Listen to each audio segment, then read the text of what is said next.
Bonjour à vous et bienvenue dans cette nouvelle vidéo. Je m'appelle Coralie Béguin, je suis coach naturopathe et conférencière. Aujourd'hui on va parler du côlon irritable. Je sais que vous êtes nombreux à souffrir d'un intestin irritable. Alors déjà on va clarifier ce que c'est un intestin irritable, quels sont les symptômes et quelles sont les 5 actions que vous pouvez faire au quotidien pour justement aider à réparer votre intestin. Alors si ce n'est pas déjà fait, je vous invite à télécharger mon ebook dans lequel vous allez retrouver les 5 piliers de santé pour vous réapproprier votre corps et votre santé tirés de mon expérience de coach et naturopathe. Donc ce sont vraiment des faits que j'observe chez les personnes que j'ai en consultation, mais aussi vraiment les actions que vous pouvez mettre au quotidien et qui marchent pour vous donner plus de vitalité, une meilleure digestion. Surtout si vous souffrez de troubles digestifs et que vous avez entendu plein de théories alimentaires, vous n'avez toujours pas solutionné la problématique, alors je vous invite vraiment à le télécharger et à le lire. Alors comme dans chacune de mes vidéos, en fait, ce qui est important pour moi, c'est de vous faire comprendre quelles sont les causes en fait de la maladie, parce que de venir mettre un pansement, si vous voulez, alors que ce soit un médicament ou que ce soit même des compléments alimentaires naturels, vous ne travaillez pas sur la cause. Et la cause du problème, en fait, repose sur un de vos 5 piliers de santé. On va parler surtout de l'hygiène de vie alimentaire par rapport au côlon et les faits, en fait, que j'aperçois surtout en consultation, les erreurs qui reviennent régulièrement pour le côlon irritable et inflammé. Alors déjà en termes de symptômes, le côlon irritable ou inflammé, en fait ça se manifeste de plusieurs façons, c'est-à-dire que soit vous alternez entre de la constipation et de la diarrhée, vous avez aussi des crampes intestinales, vous avez aussi des maux, c'est-à-dire que vous avez vraiment mal au ventre, des fois vous avez le ventre qui gonfle et vous avez la sensation que pour évacuer ça, faut aller aux toilettes ou vous avez plein de gaz en fait qui sortent, donc c'est très très inconfortable. Des fois ça peut être aussi l'envie d'aller directement aux toilettes après avoir mangé, comme une sensation vraiment douloureuse, comme si vous deviez évacuer rapidement en fait les matières fécales. Donc ça c'est vraiment localisé au niveau du côlon, au niveau du ventre. Il y a quand même une grosse partie de la population qui souffre de symptômes qui parfois passent inaperçus, c'est-à-dire que on a l'impression en fait que c'est normal d'avoir de l'alternance constipation-diarrhée, ou quand on passe dans un rayon dans un rayon d'hypermarché et qu'on passe du chaud au froid, on a une diarrhée, mais en fait tout mot dans le corps n'est pas normal.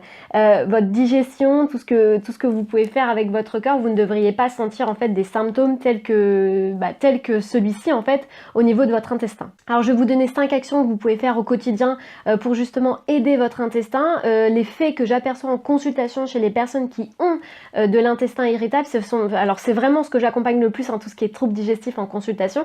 D'ailleurs si ça vous intéresse de vous entretenir avec moi pour une consultation, n'hésitez pas à me contacter dans le mail qui est en dessous pour prendre rendez-vous avec moi, ce sera avec grand plaisir. Alors la première des choses que je vois très très souvent, c'est que vous mangez beaucoup trop de cru. Je sais qu'il y a beaucoup de théories alimentaires aujourd'hui qui prônent qu'il faut manger du cru pour les vitamines, pour l'assimilation des minéraux. Le problème c'est que le cru, votre estomac en fait doit le cuire, c'est-à-dire que c'est du cru, donc c'est des crudités, donc vous allez demander une part importante à votre estomac de cuire ces aliments.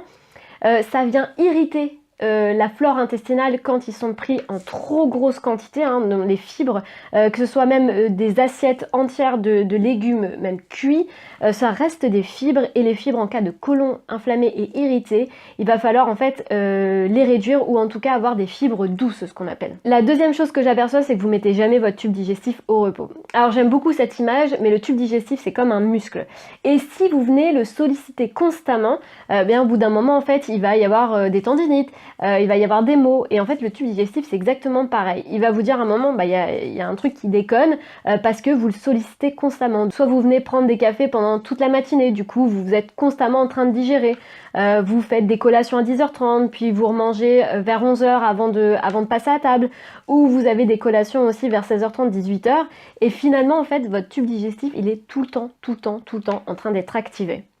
Et quand il est tout le temps en train d'être activé, il peut pas se reposer, entre guillemets, il peut pas prendre une bonne nuit de sommeil et se dire je nettoie ce qu'il y a à faire, je prends le temps de réparer, de nettoyer ce qui s'est passé après les chantiers de digestion. Non, parce qu'en fait le pauvre c'est qu'il a jamais le temps de faire ça, et qu'au bout d'un moment ça crée en fait des lésions intestinales, ça vient inflammer et enflammer le côlon, et du coup en fait ce qui se passe c'est qu'après vous vous retrouvez avec des maux et des symptômes digestifs. Donc deuxième chose, c'est de mettre votre tube digestif au repos le plus possible, c'est-à-dire que vous allez vous concentrer sur 3 repas par jour. Alors troisième chose, on le sait maintenant, c'est plus approuvé, mais l'intestin communique avec notre cerveau, c'est notre deuxième cerveau. Je pense que d'ailleurs on parlera très prochainement du foie aussi, qui est très très lié aussi à notre mental, puisqu'en fait à partir du moment où le foie va bien, tous les organes vont bien. Si vous avez été dans la surmonopolisation de votre énergie vitale, que vous êtes tout le temps, vous avez une mauvaise hygiène alimentaire, des mauvaises combinaisons alimentaires, que vous mangez n'importe quoi à n'importe quelle heure et que vous êtes beaucoup dans la rumination mentale, ce qui se passe, c'est que le foie va être impacté et quand le foie est à saturation, en général, c'est l'émonctoire de notre intestin qui prend le relais. Donc ce que j'aperçois, c'est que souvent, quand vous souffrez d'intestin irritable, de colopathie fonctionnelle, ça turbine énormément là-haut. Il y a beaucoup trop de pensées et qui ne sont pas extériorisées. Du coup, ce qui se passe, c'est comme je vous l'ai dit, les émotions viennent s'imprimer sur le corps quand elles ne sont pas évacuées, pas verbalisées, ou qu'on n'en a même pas conscience, parce que des fois, on peut ressentir une forte colère intérieure, mais on n'a pas le sentiment en fait d'être en colère. Donc, je vous invite à faire le point aussi sur vos émotions, à savoir effectivement si vous avez beaucoup de contrariété dans votre vie, si vous êtes soumis à des fortes colères intérieures que vous expulsez pas, ou à de la tristesse ou de la peur. En général, on dit que les intestins sont le domaine, en fait, repose sur la peur, hein, en termes de médecine chinoise, c'est le centre des émotions de la peur. Donc à vous de vous questionner, à vous de savoir si vous avez beaucoup de peur ou de croyances limitantes dans votre vie qui vous empêchent de passer à l'action et de vous réaliser pleinement. Quatrième chose, mettez-vous à la place de votre tube digestif et faites des assiettes simples s'il vous plaît. Ne faites pas trop de mélange au cours de vos repas, donc ne prenez pas 10-15 aliments, mais limitez-vous à une quantité d'aliments que vous allez pouvoir assimiler. En fait, notre tube digestif, il a besoin que ce soit simple et digeste. À partir du moment où ce n'est plus simple et digeste, ça part en gaz, ça part en ballonnement, ça part en maux digestifs, vous alternez entre de la constipation et de la diarrhée, ça fait mal, parce que en fait c'est trop complexe à digérer et que votre corps doit calculer et envoyer un certain nombre d'enzymes pour calculer le bol alimentaire. Et si vous venez mettre tout et n'importe quoi avec des mauvaises combinaisons alimentaires, bah c'est là en fait encore une fois où vous allez créer de la porosité intestinale, ça va faire mal, ça va putréfier, ça va ballonner et vous allez encore une fois venir irriter votre intestin qui est déjà enflammé. Faites des assiettes simples et qu'elles soient bien digestes. Je vous laisse avec ces conseils, n'oubliez pas de vous abonner à ma chaîne YouTube. Si vous pensez que cette vidéo elle peut aider et impacter d'autres personnes qui souffrent d'un intestin irritable et d'une colopathie fonctionnelle, partagez-leur, je suis sûre que ça pourra les aider. En attendant, si vous avez des questions, encore une fois, c'est avec grand plaisir dans les commentaires juste en dessous ou contactez-moi en message privé sur Instagram ou sur Facebook, ce sera avec grand plaisir. Et puis si vous avez envie d'aller plus loin, vous savez que je propose des consultations individuelles, donc n'hésitez pas à me contacter pour avoir plus de détails. En attendant, je vous dis de prendre soin de vous et de votre santé et on se retrouve très vite dans une prochaine vidéo.